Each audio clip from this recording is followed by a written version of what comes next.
नमस्कार, आप देख रहे हैं इंडिया स्पेशल और मैं हूं आपके साथ संचिता शुक्ला। मध्य प्रदेश में 3 नवंबर को उपचुनाव के लिए वोटिंग होना है। उपचुनाव के पहले नेताओं के द्वारा बयानबाजी का दौर भी तेजी से शुरू हो गया है। इस बयानबाजी में नेता अपनी हदें भी पार कर रहे हैं। इतना ही नहीं, राजनीतिक पार्टियों के द्वारा एक दूसरे पर विवादित बयान भी दिए जा रहे हैं। प्रदेश में एक बार फिर विवादित बयान सामने आया है, लिहाजा एक बार फिर सियासत में भूचाल आ गया है। भाजपा महासचिव कैलाश विजयवर्गीय ने कमलनाथ और दिग्विजय सिंह को चुन्नू मुन्नू कहा।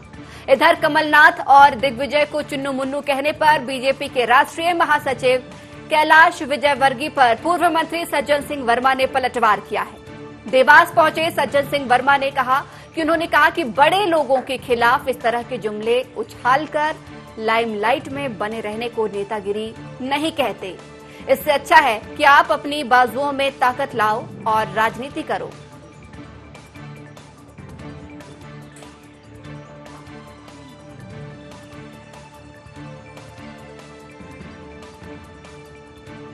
दोनों चुन्नू मुन्नू, एक मुख्यमंत्री बन गया, दूसरा ट्रांसफर उद्योग लेकर अपने बंगले पर बैठ गया। पिछले विधानसभा के चुनाव में आपने इन भोले भाले किसानों से वादा किया था 2 लाख का कर्जा माफ कर देंगे, और आपके नेता श्रीमान पप्पू जी जो कहते हैं इधर से आलू डालो इधर से सोना निकालो,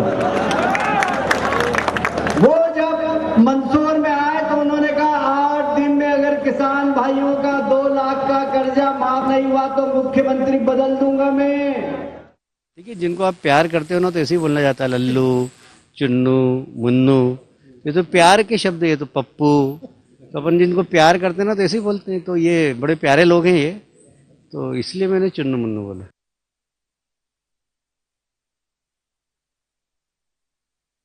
भारतीय जनता पार्टी मध्य प्रदेश की इकाई में कैलाश विजयवर्गीय हाशिए पे आ गए।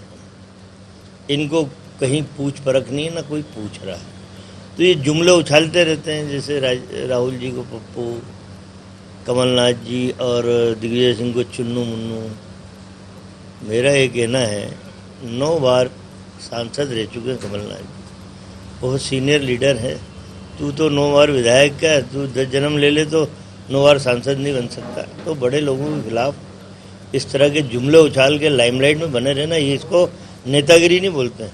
अब मैं कहूँ कि दशहरा आते आते तेरा चेहरा रावण जैसा दिखने लग जाता है, नाक पकोड़े जैसी हो गई, आंखें पपोटे फूल गए, जुमले उछालने से अच्छा है कि अपने हाथों बाजू में ताकत लाओ और राजनीति करो। तो उपचुनाव में लगातार भाषा की मर्यादा गिरती जा रही है। सियासत में अब चुन्नू मुन्नू की एंट्री हो गई है। अधिक चर्चा के लिए हमारे साथ हमारे सहयोगी दुष्यंत लाइव जुड़े हुए हैं। दुष्यंत, एक बार फिर से देखा जाए तो अमर्यादा यहां पर नजर आ रही है। भाषा की मर्यादा नेता लगातार खोते चले जा रहे हैं। एक बार फिर से अब सियासत में चुन्नू मुन्नू की एंट्री हो गई है, क्या कहेंगे आप?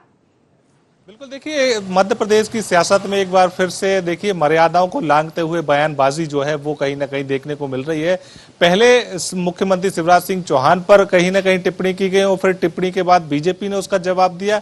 अब बीजेपी के नेता जब टिप्पणी करते हैं तो कांग्रेस के नेता जवाब देते हैं, तो कहीं ना कहीं राजनीति जो है वो उसका स्तर में बहुत गिरावट आई है। और जिस तरीके से बयानबाजी मध्य प्रदेश की राजनीति में देखने को मिल रही है, उससे ये जरूर कहा जा सकता है कि विकास के मुद्दे तो दूर हो गए, लेकिन उन मुद्दों की जगह अब सिर्फ राजनीतिक जुमलेबाजी ने ले ली है और लगातार जुमलेबाजी देखने को मिल रही है। चाहे हम बीजेपी नेताओं की बात करें, कांग्रेस नेताओं की बात करें, तो दोनों तरफ से लगातार बयानबाजी का दौर जारी है। लगातार जुबानी जंग देखने को मिल रही है दोनों पार्टियों के नेताओं में, लेकिन कहीं ना कहीं कोई विकास की बात नहीं कर रहा। चाहे हम कांग्रेस की बात करें या फिर बीजेपी को देखें, तो दोनों पार्टियां कहीं ना कहीं विकास के मुद्दे से इतर होकर अब व्यक्तिगत राजनीति कर रही हैं और व्यक्तिगत तौर पर बयानबाजी भी देखने को मिल रही है। जिस तरीके से एक बहुत थोड़ा समय बचा है मध्य प्रदेश की 28 सीटों पर उपचुनाव आगामी दिनों में होने हैं, मतदान होना है 3 नवंबर को, और उस 3 नवंबर के आते आते कहीं ना कहीं राजनीति जो है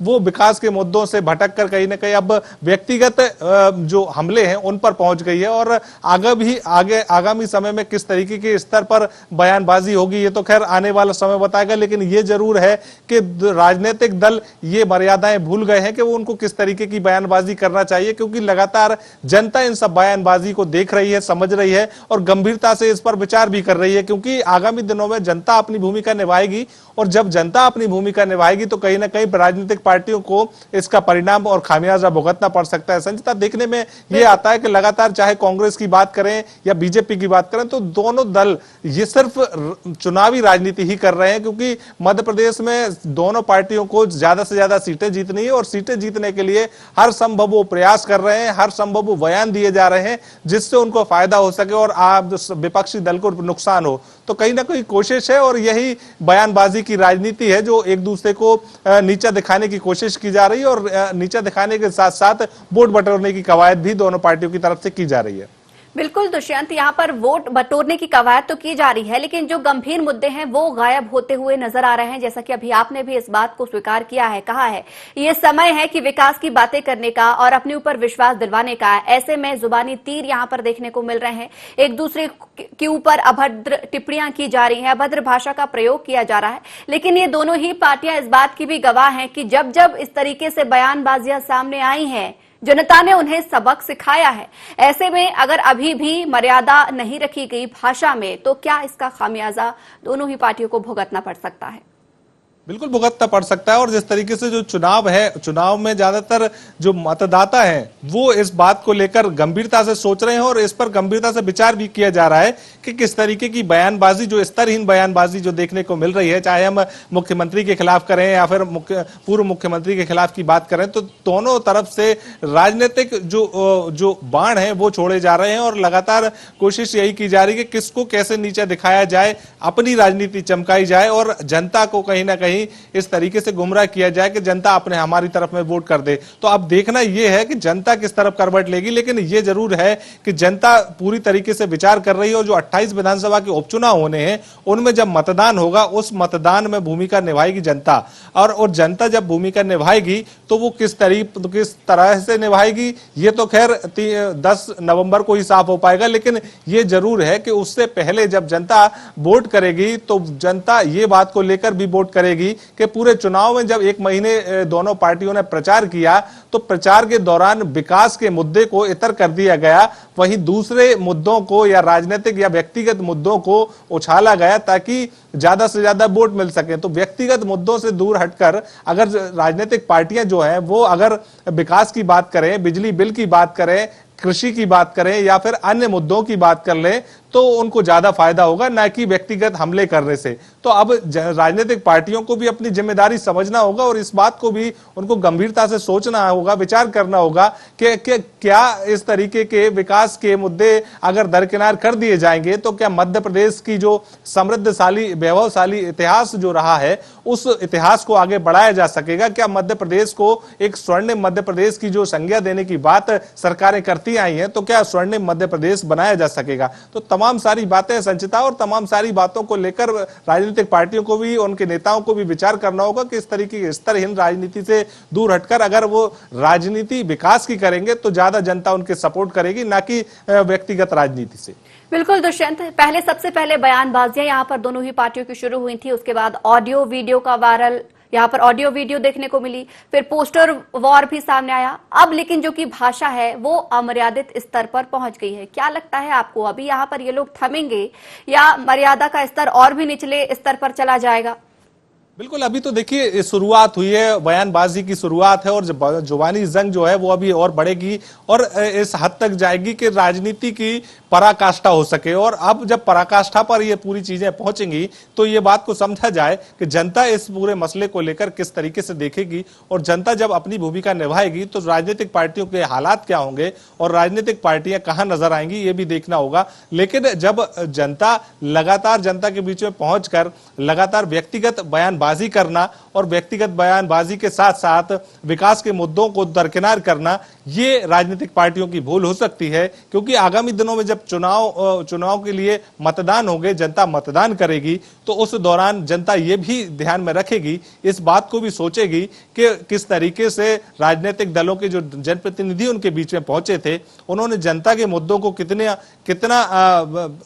प्रोत्साहित किया और जनता के मुद्दों को कितनी तवज्जो दी, और अब उन जनता के जो मुद्दे हैं उनको दरकिनार करके किस तरीके की बयानबाजी की गई। तो तमाम सारी बातों को लेकर जनता लगातार इस बात को वॉच कर रही है, और वॉच के साथ साथ आगामी दिनों में जब उसकी भूमिका निभाने की समय आएगा तब वो भूमिका निभाएगी और वोट भी करेगी। और कई बार तो ये देखने आया है कि जब ज्यादा जनता किसी भी पार्टी को जब वोट नहीं करना चाहती तो नोटा पे वोट जाता है, और नोटा पे अगर ज्यादा वोट गया तो इससे ये जरूर माना जाए कि जनता ने दोनों पार्टियों को नकार दिया है।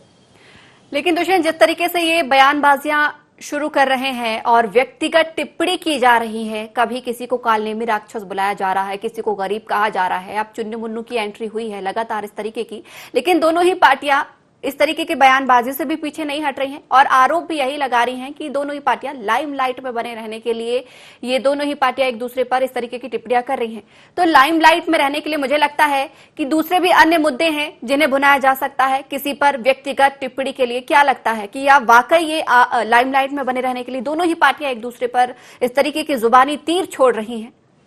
बिल्कुल, देखिए, जनता के बीच में अपनी जो जिस तरीके से तस्वीर है वो कैसे चमकाई जाए, इसको लेकर ये बयानबाजी है। और जिस तरीके से दिनेश गुर्जर की बात करें या फिर सज्जन सिंह की बात करें या फिर हम कैलाश विजयवर्गीय की बात कर लेंगे या अन्य नेताओं की बात कर लें, तो तमाम सारे नेता जो हैं वो कहीं ना कहीं अपनी अपनी राजनीति चमकाने में लगे हुए हैं। क्योंकि पार्टी तो अपनी जगह चुनाव लड़ ही रही है, संगठन अपनी चुनाव लड़ रहे हैं, लेकिन जनता के बीच में हम अपने आप को प्रोजेक्ट किस तरीके से करें और कैसे करें कि आगामी दिनों में जब मध्य प्रदेश का तख्ता पलट होता है या फिर ये सरकार आगे बढ़ती है तो उसके बाद किसकी क्या भूमिका होगी, इसको भी लेकर कहीं ना कहीं अपनी अपनी जमावट में तमाम सारे नेता लगे हुए हैं। राजनेताओं के जो बयान है इससे तो यही देखने को समझ में आता है कि लगातार जो बयानबाजी है उससे अपनी राजनीति चमकाने, लाइमलाइट में बने रहने और जनता को ये दिखाने कि हम ज्यादा जनता के हितैषी हैं, ये दिखाने की कोशिश की जा रही है। फिलहाल ये जरूर है कि जनता जब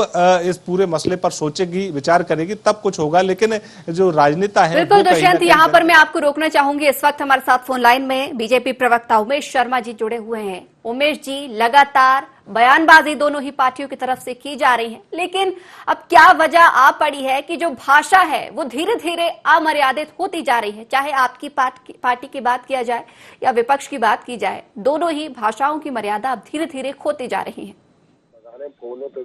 हेलो जी उमेश जी, भाषा की मर्यादा इस उपचुनाव में लगातार खोती जा रही है, क्या कहेंगे आप? है कि दोनों ही पार्टी के नेताओं को इस बात का संयम बरतना चाहिए कि भाषाई मर्यादा भंग ना हो, और जिस तरह का भाषाई स्तर चुनाव में देखने को मिल रहा है ये निश्चित रूप से चिंतनीय विषय है। और जहां तक मुझे लगता है कि इस चीजों से सभी को बचना चाहिए। हमारे पास भाषा है, अच्छे भाव के साथ अगर हमको आलोचना भी करना है तो मुझे लग रहा है कि कटुता से बचना चाहिए और कम से कम भाषाई मर्यादा का पालन किया जाना चाहिए। हमारे साथ इस वक्त फोन लाइन में दुर्गेश शर्मा, कांग्रेस प्रवक्ता भी जुड़े हुए हैं। दुर्गेश जी, लगातार मर्यादा में रहने के लिए कहा जा रहा है कि भाषाओं का प्रयोग यहाँ पर बहुत सीमित स्तर पर करें, संभल कर करें, लेकिन ये भाषा का जो स्तर है वो गिरता जा रहा है, क्या कहेंगे इस पर आप? बिल्कुल, मैं इस बात से सहमत हूँ। हिंदुस्तान की राजनीति में पिछले कुछ वर्षों में भाषाओं का स्तर बहुत ज्यादा गिर गया है। हर दल में, चाहे मेरा दल हो या भारतीय जनता पार्टी हो, या पर इसका पूरा श्रेय भारतीय जनता पार्टी को जाता है। भारतीय जनता पार्टी के लोग स्तरहीन बातें करने में माहिर हो चुके हैं। मोहन यादव जी कहते हैं एक दलित प्रत्याशी के लिए घर से निकाल के कार देंगे। इनके माननीय कैलाश विजयवर्गीय जी जो अपने आप को हिंदुस्तान में एक भारतीय जनता पार्टी के शीर्षस्थ नेता मानते हैं, तो वो हल्के शब्दों का प्रयोग करते हैं। जब बड़े नेता, बड़े कार्यकर्ता, बड़े लोग हल्के शब्दों का उपयोग करेंगे तो निश्चित नीचे स्तर पर और उसके स्तर गिरता है। ये देश की राजनीति के लिए, प्रदेश के लिए, सबके लिए दुर्भाग्यपूर्ण समय है। जो षड्यंत्रकारी हैं उनको हर चीज अच्छी लगती है क्योंकि वे उनका उद्देश्य, उनकी सोच, उनकी पकड़ ही गलत है। जिनका पहला कदम गलत हो वो सही राह पे तो शायद ही चले, पर प्रयास करना चाहिए सबको मिलकर इस शब्दों का चयन अच्छा हो और जो गलत शब्द हैं उनको ना उपयोग किया जाए, ये ज्यादा उचित हो। उमेश जी, किसी पर व्यक्तिगत टिप्पणी करना कहां तक उचित है, या किसी को निक नेम उसको जबरन के लिए देना, जैसे अभी अभी आपको भी पता चला होगा सियासत पे चुन्नू मुन्नू की एंट्री हुई है, कहां तक ये सब चीजें उचित है? नहीं, हमको इसके मूल में जाना पड़ेगा। ये भाषाई अभद्रता का प्रारंभ इस उपचुनाव में कहां से हुआ है? शुरुआत के दौर से जिस तरह की भाषा शैली उपयोग में करी जा रही है कांग्रेस के मित्रों के द्वारा, लगातार जहां के भी प्रत्याशी हैं गद्दार कहा जा रहा है, ये कहा जा रहा है कि बिक गए हैं, ये कहा जा रहा है कि बिकाऊ है। तो मुझे लग रहा है कि ये व्यक्तिगत आरोपों की शुरुआत हुई है और बहुत सारे बयान तो इतने लज्जाजनक आए हैं कि मुख्यमंत्री जी तक के लिए एक सज्जन कहते हैं कि वो भूखे नंगे हैं। तो मुझे लग रहा है कि ये जो एक हमारे कांग्रेस पार्टी के उच्च शिक्षा मंत्री रहे हैं जीतू पटवारी जी महिला मतदाताओं को ग्रामीण क्षेत्र में जाके बोलते हैं कि तुम 200-500 रुपए रख के पोलके में रख लेती हो और वोट दे देती हो। ये भाषा का स्तर आ गया है। तो भाषा के प्रत्याशी के लिए बोलते हैं कि 1 लाख भूख आ गया है। मुझे तो वो दोहराने में शर्म आती है, लज्जा आती है। और जब इस स्तर पे आ जाते हैं तो मुझे लगता है कि कैलाश जी का जो बयान था उन्होंने स्वयं स्पष्ट करा है कि उन्होंने स्नेहपूर्ण भाव से चुन्नू मुन्नू बोला। और हमारा जो मालवा है, हमारी मालवा की संस्कृति में इस प्रकार निकनेम से बुलाया जाता है, बेटू बोला जाता है, चुन्नू बोला जाता है, मुन्नू बोला जाता है, और वो स्नेह भाव प्रदर्शन है। पर उसके प्रत्युत्तर में माननीय सज्जन वर्मा जी ने जो भाषा प्रकट की है, उस भाषा पर भी दुर्गेश जी को गौर करना चाहिए कि नाक पकोड़े जैसी है, रावण जैसा इनका मुंह हो जाता है, साड़ी पहन के घूमते हैं, नथनी लगा के घूमते हैं। ये भाषा तो बहुत आशाधीन है, अस्वीकार्य है और आपत्ति योग्य है। और इसके लिए मुझे लगता है कि सज्जन भाई जी को भी विचार करना चाहिए कि वो किस भाषा का उपयोग कर रहे हैं, और इससे उनकी स्वयं की भी गरिमा गिरती है। कांग्रेस पार्टी में जो अच्छे नेता माने जाते हैं उसमें मैं सज्जन वर्मा जी को भी शामिल मानता हूँ, पर मुझे लगता है कि उनको भाषाई शिष्टता रखना चाहिए थी। आप आलोचना करिए, मुद्दे आधारित करिए, तर्कपूर्ण करिए। कैलाश विजयवर्गीय ने केवल ये कहा था कि एक जो चुन्नू मुन्नू की जोड़ी है, इनकी सभाओं में भीड़ नहीं जुट पा रही है। तो मुझे लग रहा है कि लेकिन उमेश जी, जिन नेताओं के बारे में कहा गया है वो भी काफी सीनियर नेता है, और अगर किसी को इस तरीके के नामों से हम पुकारते हैं तो वो घर के छोटे बच्चे होते हैं। आप खुद जानते हैं वो सीनियर नेता है और निकनेम सिर्फ घरों तक ही सीमित रहते हैं, वो घरों में ही अच्छे लगते हैं। ये वरिष्ठ नेता है, मैं इससे असहमत नहीं हूँ, पर कैलाश विजयवर्गीय जी भी राष्ट्रीय स्तर के नेता हैं और उनके राजनीतिक दलों में वैचारिक मतभिन्नता से ऊपर उठकर भी व्यक्तिगत अनुरागपूर्ण संबंध भी है और स्नेहपूर्ण संबंध भी है। और इस तरह का हाथ परिहास जो उन्होंने करा है वो आत्मीय भाव से और अधिकार पूर्वक करा है, और उसके पीछे उनका जो भाव था वो कहीं भी किसी को ठेस पहुंचाने का नहीं रहा होगा। पर उसके प्रति उत्तर में जो भाषा बोली गई है, उस भाषा में तो निकनेम नहीं था, उस भाषा में तो कमर के नीचे वार था, उस भाषा के अंदर मुझे लग रहा है कि व्यापक स्तर की अशिष्टता है। और सज्जन भाई का बयान जो है वो सज्जन भाई की गरिमा पर भी आघात पहुंचाने वाला है। दुर्गेश जी, क्या ये सब कुछ सिर्फ और सिर्फ लाइमलाइट में बने रहने के लिए किया जा रहा है? क्योंकि जिस हिसाब से अगर दूसरी पार्टी यहाँ पर भाषा का प्रयोग कर रही है, उसी के प्रत्युत्तर में वैसा ही अगर जवाब दिया जाए तो क्या ये सिर्फ लाइमलाइट के लिए है? नहीं, जवाब उसी स्तर पर नहीं दिया जाना चाहिए और प्रयास होता है कि उस स्तर पर जवाब नहीं दे। पर यदि सामने वाला उसको समझना ही नहीं चाहे, अभी भी जैसे उमेश जी कह रहे हैं कि भैया वो तो, आप एक सोचो ना, कितने वरिष्ठ नेता के लिए कैलाश विजयवर्गीय जी, जो कैलाश विजयवर्गीय जी उनकी उम्र के भी बराबर के नहीं है, उनके हाथ प्रयास करेंगे उनसे। राजनीतिक स्तर देखें तो समझ में आ जाए, उनके सामाजिक स्तर देखें या फिर उनकी उम्र को देखा, उनके अनुभव को देखें, उनके संग हाथ प्रयास करेंगे। अपने पिता के संग वो इसी तरीके हाथ प्रयास करते थे क्या? या अपने परिवार के वरिष्ठ सम्मानी घर के सदस्यों को इसी तरीके से चुन्नू मुन्नू कह के बुलाएंगे वो? यार उमेश जी अपने पिताजी के लिए इस तरीके हाथ प्रयास, या पिता या चाचा के लिए ऐसे हाथ प्रयास करेंगे?